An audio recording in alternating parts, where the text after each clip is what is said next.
Elders, Gauburas, respected Panchayat leaders, welcoming her, all have lined up themselves in welcoming her. Here we have Honorable Chairperson, Arunachal Pradesh State Commission for Women, marking her sign on the signature board, which will be kept as a memory by the organizing committee for the years to come. And to be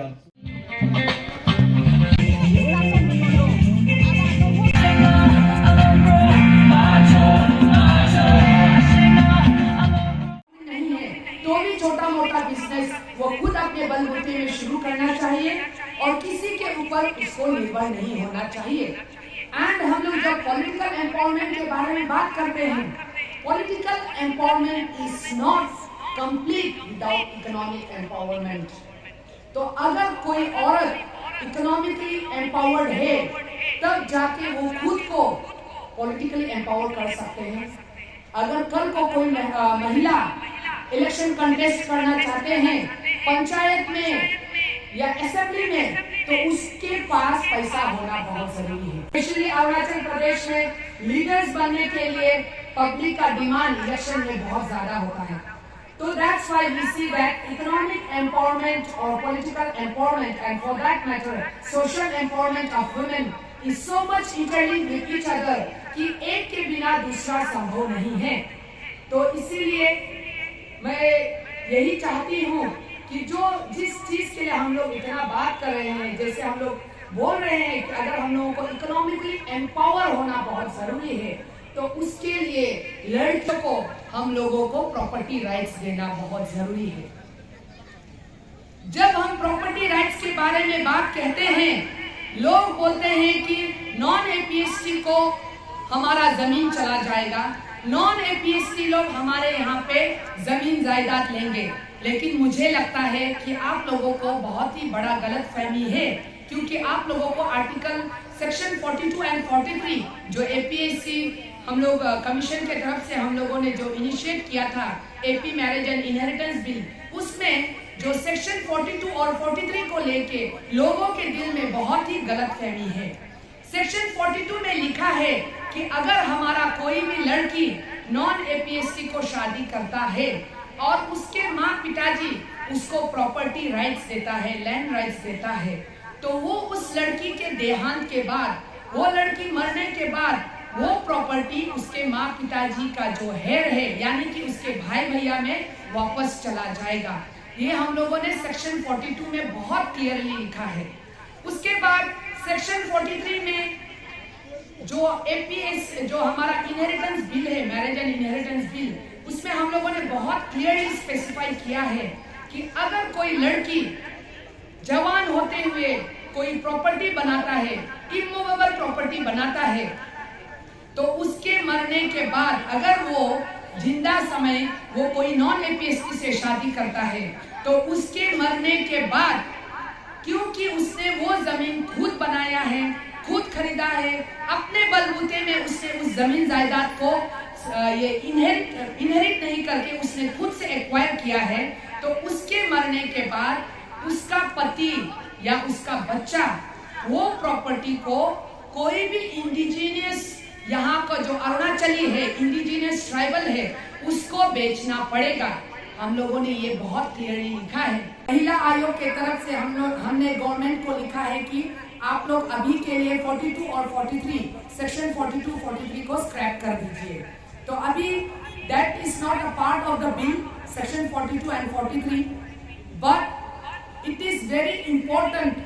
बहुत ही ये important मुद्दा है कि अगर आप अपने बेटियों को सही मायने में सशक्त बनाना चाहते हैं, एम्पावर करना चाहते हैं, तो आपको अपने बेटियों को प्रॉपर्टी राइट्स देना बहुत जरूरी है।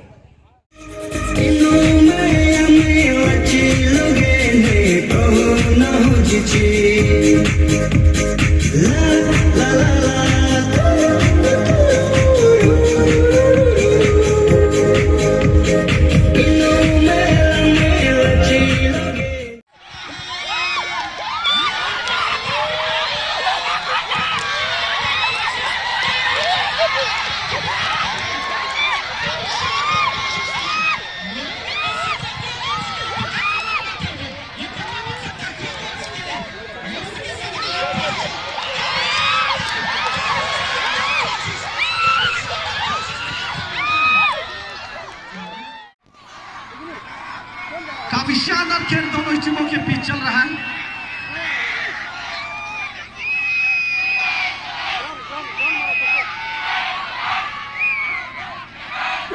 शानदार खेल और ये जस्ट काफी जाने वाले डिफेंडर इनको रोक दिया जाता है से बोला और इसी के साथ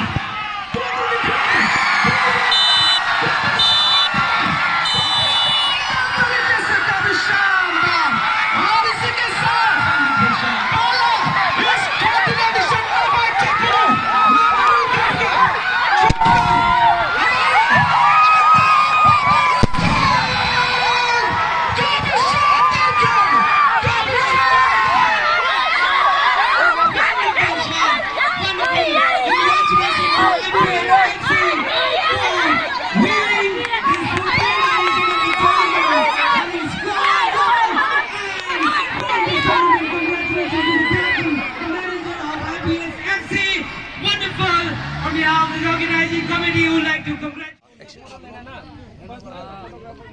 This was part of our legal awareness program which we are organizing in various districts, and this Human Rights Law Network had this one organized this program, football tournament, along with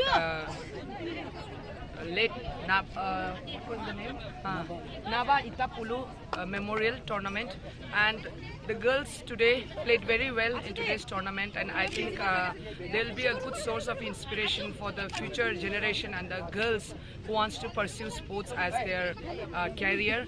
And I think the girls played very well, and also the goalkeeper was the man of the match today, and I think the girls did a very wonderful job today.